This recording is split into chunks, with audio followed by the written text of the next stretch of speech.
बिस्मिल्लाहिर्रहमानिर्रहीम और अस्सलाम वालेकुम। 29 मई और पाकिस्तान में जुमेरात की शाम।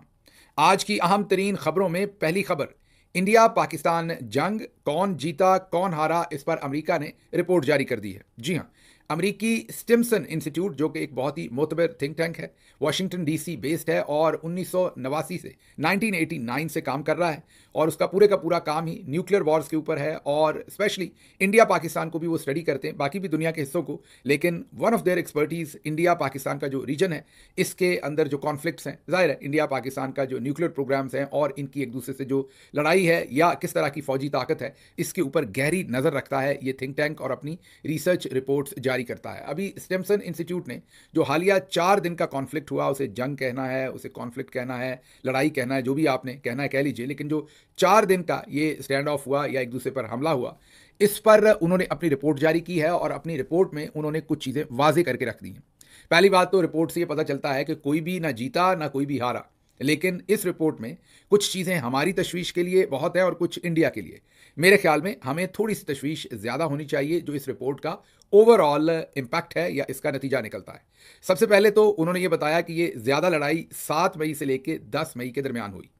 उन्होंने ये बताया अपनी रिपोर्ट में कि दोनों मुल्कों के जो जेट फाइटर जेट्स हैं, जो यहाँ पर दास्तानें हमें सुनाई गई और इंडिया वालों ने वहाँ दास्तानें सुनाई कि हमारे पायलट गए वहाँ पर हमले किए, फलानी बेस को उड़ा दिया, फलानी बेस को उड़ा दिया, उन्होंने भी कहा, हमने भी कहा, ये झूठ निकला। ना ही पाकिस्तान का कोई फाइटर जेट जो है वो इंडिया की हदूद में गया और ना ही इंडिया का कोई फाइटर जेट जो है वो पाकिस्तान की हदूद में आया। दोनों ने अपनी अपनी एयर स्पेस में रहते हुए, मीन अपनी अपनी तरफ रहते हुए एक दूसरे से लड़ाई लड़ी। ये तो पहली डिटर्मिनेशन उन्होंने की है।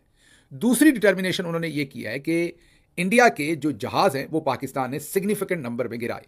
अब वो 5 हैं, 6 हैं, 4 हैं, ये हतमी नंबर उन्होंने नहीं दिया, लेकिन उन्होंने ये वाजे बताया कि 7 तारीख को जो इंटरेक्शन हुआ उसमें इंडिया ने पाकिस्तान पर मिसाइल मारे। वो जो मिसाइल मारे उनकी तरफ अभी आते हैं, क्योंकि वहाँ इंडिया को वाजे बर्तरी ये जो थिंक टैंक है वो बता रहा है। लेकिन जो जहाज़ गिराने हैं, जो फाइटर जेट्स गिराने का अरीना है, उसके अंदर पाकिस्तान को वाजे बर्तरी बता रहा है ये थिंक टैंक।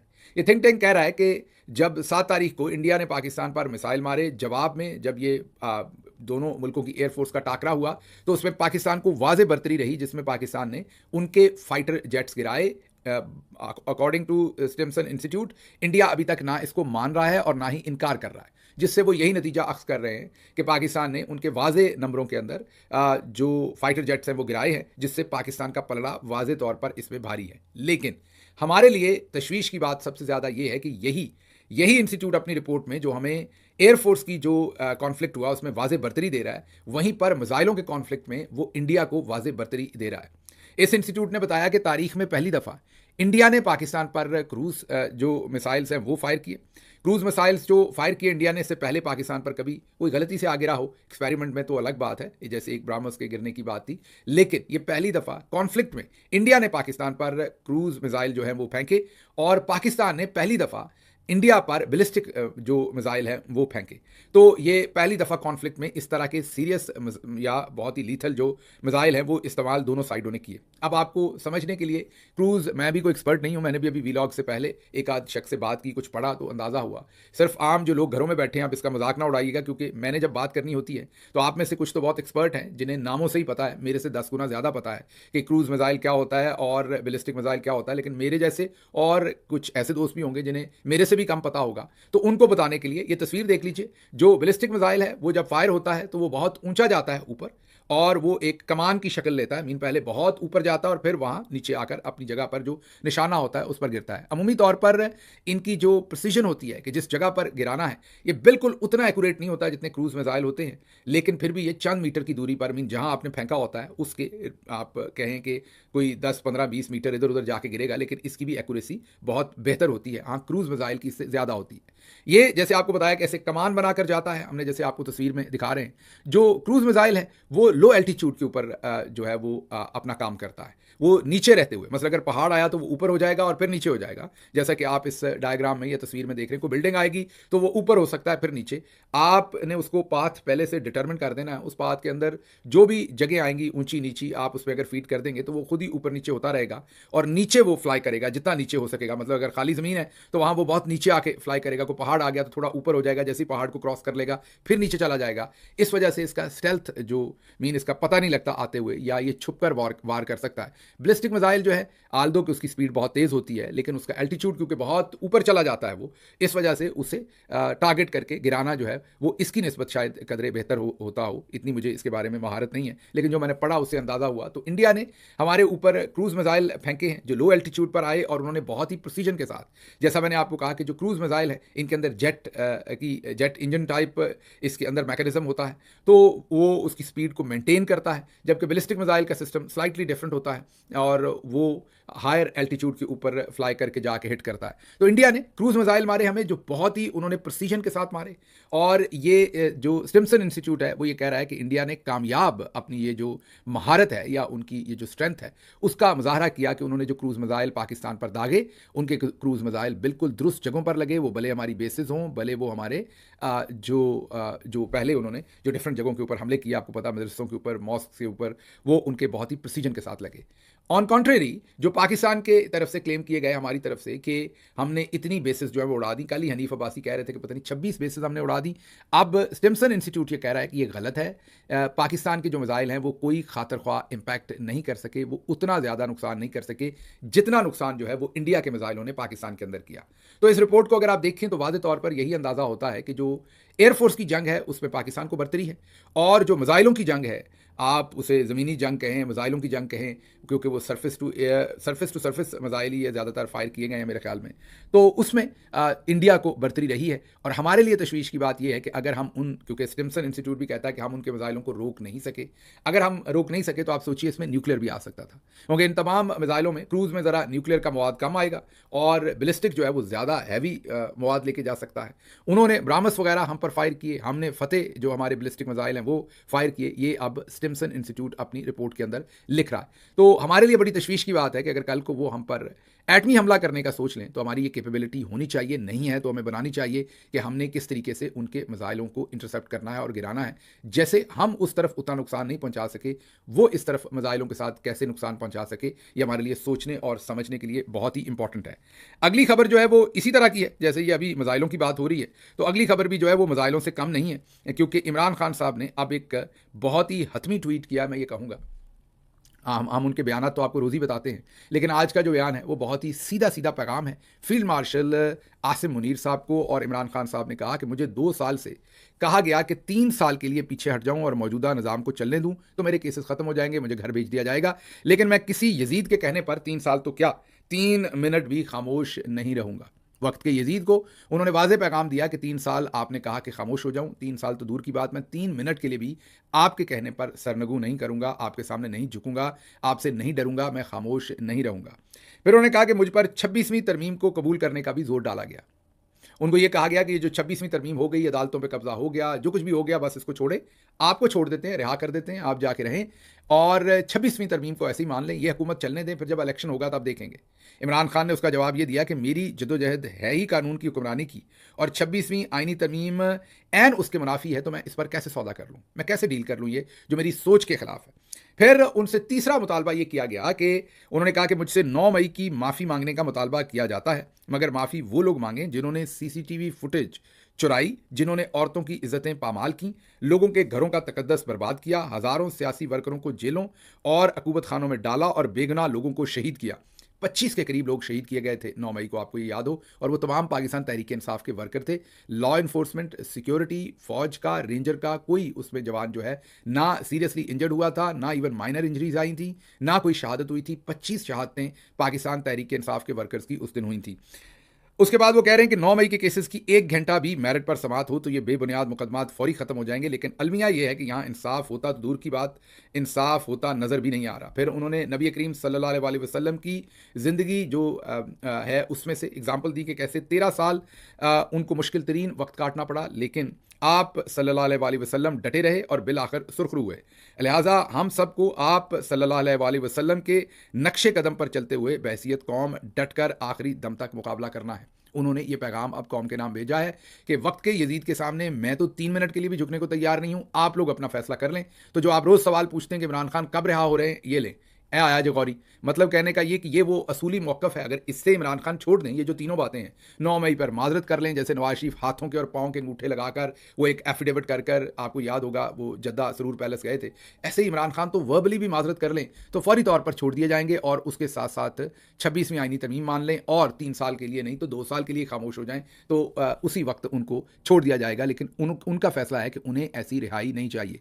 तो अगर उन्हें ऐसी रिहाई नहीं चाहिए, तो फिर आप लोगों को भी तगड़ा होना पड़ना है, आप लोगों को भी उन्हें ये मशवरे नहीं देने पड़ने कि बस आप डील करें और बाहर निकलें। मीन हम में सत नहीं है, हमने खड़े नहीं होना, हम सबको अब अपनी-अपनी हैसियत के मुताबिक खड़े होना पड़ना है। जो मुल्क के अंदर हैं, वो डिफरेंट किस्म की जद्दोजहद कर सकते हैं, जो मुल्क के बाहर हैं, वो डिफरेंट किस्म की जद्दोजहद कर सकते हैं। आपके सामने एक मरबूत प्लान रखेंगे, जो हमारी पॉलिटिकल कमेटी के अंदर ऑलरेडी प्रेज़ेंट हो चुका है। मुझे इमरान खान साहब के एक बहुत ही बाएतमाद साथी ने वो प्लान बना कर दिया, खान साहब की डायरेक्शन पर बना के दिया और उसे रिकॉर्ड पे रखने के लिए वो कोई तकरीबन मेरा ख्याल 36 या 40 पेजेस लंबा डॉक्यूमेंट है, जो बनाकर मुझे दिया गया। उसमें पूरा मरबूत प्लान है कि किस तरीके से इमरान खान साहब को जेल से निकालना और क्या-क्या काम पार्टी की लीडरशिप और वर्कर्स कर सकते हैं। ज़ाहिर है उसमें 18 डिफरेंट जो टाइप ऑफ एजिटेशंस या एक्शन प्लान दिए गए हैं। 18 डिफरेंट इकदाम ले सकती है पार्टी, जिससे एक मोमेंटम बन सकता है, एक मूवमेंट बन सकती है। हो सकता है पार्टी की लीडरशिप को उन 18 में से 16 चीज़ें पसंद आएँ, 15 आएँ, 10 आएँ, 5 आएँ। तो मैंने उस प्लान को, मुकम्मल प्लान को पार्टी की लीडरशिप के सामने अब से कोई 1 महीना पहले तकरीबन रख दिया। फिर आज से 15 दिन बाद दोबारा रखा। कल मैंने तीसरी दफ़ा दोबारा पार्टी की लीडरशिप के सामने वो 18 नकाती प्लान जो है वो रख दिया, प्रेज़ेंट कर दिया और इंशाल्लाह जल्द वो आपके सामने भी रखेंगे, ताकि उसमें से जो कुछ आप कर सकें, आप करें, जो कुछ हम कर सकें, हम करें। लेकिन उसके अंदर जो सारी गुज़ारिशात हैं, वो बहुत ही इफ़ेक्टिव है। तो इमरान खान साहब का ये तमाम जो 3 उन्होंने बुनियादी चीज़ें बताई और फिर उन्होंने बताया कि किस तरीके से मेरी बीवी को, मेरी बहनों को किस तरीके से यहाँ पर निशाना बनाया जाता है, तहकीर की जाती है। और उन्होंने कहा कि अदालत के अहकामात के बावजूद हर कानून यहाँ कर्नल का चलता है और अदालत के हर हुक्म को कर्नल जो है वो अपने जूते की नोक पर रखता है। पाकिस्तान के अंदर बैरून मुल्क से तब तक सरमायाकारी नहीं आएगी जब तक यहाँ कर्नल का कानून चलेगा। अदालत का कानून चलेगा तो सरमायाकारी आएगी, कर्नल के कानून के साथ यहाँ पर सरमायाकारी नहीं आएगी। फिर उन्होंने 26वीं आईनी तरमीम को एक्सप्लेन किया। फिर काजी फायज़ ईसा के ज़रिए जो फस्तायत हुई उस पर उन्होंने बात की और बताया कि क्यों 26वीं आईनी तरमीम पाकिस्तान के आइन के ख़िलाफ़ है। फिर औरतों के साथ जो बदसलूकी है उसके ऊपर वो एक नई पिटीशन करने जा रहे हैं अदालत में, उसके बारे में बताया। फिर बताया कि कैसे शरीफ ख़ानदान NRO लेने के लिए कुछ भी कर देता है और कौम से वादा किया कि मैं ऐसा कुछ नहीं करूँगा, मैं अगर इखलाकी तौर पर पस्तगी इख्तियार करूँगा तो वो पाकिस्तान के नुकसान में होगी। फिर उन्होंने समड़ियाल इलेक्शन में तमाम लोगों को बढ़ चढ़ कर हिस्सा लेने के लिए इंस्ट्रक्शन की कि उस इलेक्शन को भरपूर तरीके से लड़ें। और फिर आखिर पर उन्होंने जो पंजाब की तंजीम साजी है उसमें एक कमेटी बनी थी 4 रुकनी गालिबन, जिसके अंदर भच्चर साहब थे, उस्मान अकरम साहब थे, उमर अयूब साहब थे और सलमान अकरम राजा साहब थे। अब उन्होंने उसमें आलिया हमजा और चारों रीजन्स के सदूर मीन 5 लोगों को और उसमें शामिल कर दिया है। अब ये टोटल 9 रुकनी कमेटी बन गई है। ये पंजाब से रिलेटेड जो सारे फैसले हैं वो करेगी। इसके बाद उन्होंने जो पार्टी के सोशल मीडिया के लोग हैं उनसे भी बातचीत की और बताया कि कैसे उनके ऊपर भी हमला आवर हुई है ये सारे का सारा सिस्टम, और उनके लिए भी ज़िंदगी तंग की गई है, जीना मुश्किल किया गया है। तो ये आज इमरान खान साहब का एक बड़ा 2 टोक जवाब है वो जनाब जनरल आसिम मुनीर साहब को कि मैंने 3 मिनट भी खामोश नहीं रहना, आप 3 साल कह रहे हैं। अच्छा जी, अगली खबर जो है वो सुप्रीम कोर्ट में मखसूस नशिस्तों का जो केस है उसकी हेयरिंग हुई है, रोज़ी हो रही है, तो आज भी हुई है। आज जजेज़ ने कुछ कमाल किए हैं, ऐसे कमाल किए हैं कि सबकी हंसी निकली है। कुछ उसमें बहुत तगड़ी स्टेटमेंट्स थी और कुछ जगहों पर वकला जो थे वो डोमिनेट रहे और कुछ जगहों पर जजेज़ ने अपनी तहकीर करवाई, अपना मजाक उड़वाया। काजी अमीनुद्दीन ने वकील फैसल सदीकी साहब के दलाइल को बेबुनियाद करार दे दिया। जी हाँ, वही अमीनुद्दीन साहब जो हज पर जा रहे हैं और मैं आपको बार बार बता रहा हूँ कि जब ये जितनी देर वहाँ होंगे तो शैतान छुट्टी पर जाएगा और उनकी ड्यूटी जो है वो जस्टिस अमीनुद्दीन साहब करेंगे। तो जस्टिस अमीनुद्दीन साहब ने शैतान के चेले होने के नाते आज सुप्रीम कोर्ट में भी अपनी जिम्मेदारियाँ भरपूर तरीके से अंजाम दी और वकील फैसल सदीकी के दलाइल को बेबुनियाद करार दे दिया। तो आगे से फैसल सदीकी ने कहा कि मैंने अभी दलाइल दिए ही नहीं, कि आप पर वही नाजल हो गई है कि मेरे दलाइल बेबुनियाद हैं। और फिर अमीन साहब बिल्कुल वैसे ही जैसे शैतान को कंकरियाँ मारें तो वो आगे से शर्मिंदा सा होता है और कई दफ़ा नहीं भी होता। मीन दरमियानी सी कैफियत होती है, ना शर्मिंदा होता है ना नहीं होता। और वो कैफियत जनाब जस्टिस अमीनुद्दीन साहब की थी और वो आएँ बाएँ शाएँ देख रहे थे कि अब मैं क्या करूँ, कि वाकई बात तो सच है कि जो फैसल सदीकी साहब हैं उन्होंने तो कोई दलाइल दिए ही नहीं, तो इनको उनके दलाइल बेबुनियाद कैसे लग गए। फिर उन्होंने कहा कि पूरा पाकिस्तान देख रहा है, जस्टिस अमीनुद्दीन ने जो मखसूस नशिस्तों के केस में फ़ैसला लिखा वो पढ़ना चाहूँगा। फैसल सदीकी साहब ने। फिर फैसल सदीकी साहब ने जस्टिस अमीनुद्दीन साहब की शान में एक शेर भी, लेकिन जस्टिस अमीनुद्दीन साहब बिल्कुल प्रूफ हैं, जैसे वाटर प्रूफ घड़ियाँ होती हैं ना, ऐसे उन्हें कोई चीज़ नहीं लगती, बिल्कुल खा पी जाते हैं जो चीज़ भी उनके सामने आए। जजेस ने बुरे फैसलों से बड़े ब्लंडर्स किए, गलतियाँ सबसे होती हैं। अगर आइन इतना क्लियर होता तो हमारे पास सुप्रीम कोर्ट होने की ज़रूरत थी ना, आपकी ज़रूरत थी। वकील फैसल सदीकी का जस्टिस मुसर्रत हलाली से मुकालमा। तो आगे से जस्टिस मुसर्रत हलाली, जो आपको याद है हमने कहा था कि करीना कपूर की तरह ये भी अपनी फेवरेट है, हमारी बाजी भी अपनी ही फेवरेट है, तो उन्होंने आगे से कहा कि मेरी तो सबसे ज़्यादा ज़रूरत है। जी बिल्कुल मिसेस हलाली, आपके बगैर तो दुनिया चल ही नहीं सकती। जिस दिन आप, अल्लाह आपको लंबी ज़िंदगी दे, लेकिन जिस दिन आप इस दुनिया से जाएंगी, दुनिया तो रुक जाएगी, क्योंकि आपकी सबसे ज़्यादा ज़रूरत है। फिर कहा गया कि कोशिश करें आपकी फिल्म फ्लॉप ना हो। ये जस्टिस जमाल मंदोखेल साहब ने कहा, भला ये कैसे पीछे रह सकते थे। तो फैसल सिद्दीकी साहब ने कहा कि फिल्म चले या ना चले कोई फ़र्क नहीं पड़ता, मैंने तो अपने दलाइल देने हैं। जस्टिस मुसर्रत हलाली के मुंह मुबारक से अकवाले ज़री निकला कि मखसूस नशस्तों के फैसले में कहा गया कि वोट बुनियादी हक है, जबकि वोट बुनियादी हक नहीं है। कर लो गल। इस बाजी को भी हमने जो जस्टिस बनाया हुआ है सुप्रीम कोर्ट का, हमारी बाजी की तरह के हालात हैं। हमारी जो लाहौर वाली बाजी है ना, मरियम नवाज साहबा, उन वाले हालात हैं। इनको ये नहीं पता कि वोट डालना बुनियादी हक है कि नहीं। ये सुप्रीम कोर्ट की जज बन गई हैं। आप नालायकी का आलम देख लें कि उनको ये नहीं पता कि आपके बुनियादी हकूक में, उन्होंने कहा कि वोट डालना कोई बुनियादी हक तो नहीं है ना। अच्छा जी, आगे उन्होंने कहा कि सारा कुछ इलेक्शन कमीशन पे ना डालें। सवाल ये कि इतने बड़े बड़े वकला के होते हुए इतनी बड़ी गलतियां कैसे हुई, ये जजेस ने कहा। तो जवाब में फैसल सदीकी साहब ने मुंह तोड़ जवाब दिया। उन्होंने कहा कि सवाल तो ये भी है कि इतने बड़े बड़े जजेस के होते हुए ऐसे बदतरीन फैसले कैसे हो गए। बस फिर चिरागों में रोशनी नहीं थी। उसके बाद कोई जवाब नहीं आया। जजमेंट नहीं पढ़ने दे रहे थे। फैसल सदीकी ने बार बार कहा कि मुझे जजमेंट पढ़ने दें, उससे भाग रहे थे, क्योंकि जजमेंट जो है वो मुकम्मल बरहना कर रही थी इस सारे मामले को, जिसको आज छेड़छाड़ की जा रही थी। तो बहरहाल जस्टिस मंदोखेल साहब बार बार कहते कि वो कौन से उम्मीदवार थे जिनको रोका गया इलेक्शन से। हमारे सामने नहीं आया कोई, किसी ने हमें बताया नहीं कि किसी को रोका गया। वो कहना ये चाह रहे थे कि 8 फरवरी में वाकई किसी उम्मीदवार को इलेक्शन लड़ने से रोका या उस पर पाबंदियां लगाई, किसी पर जुल्म किया, क्योंकि हमारे सामने तो कोई नहीं आया। तो ये यहाँ से ये पता चला कि हम ऐसे ही कई दफ़ा ऐसी खामखा तनकीद कर देते हैं। हमें माफ़ी भी मांगनी चाहिए। जो असल जजेस हैं, जो सच्चे जजेस हैं, उनसे माफ़ी भी मांगनी चाहिए। जैसा कि जस्टिस अमीनुद्दीन है, हमें पता ही नहीं था वो नाबीना है बेचारे। देखें, हम ऐसे ही उन पर तनकीद करते रहते हैं।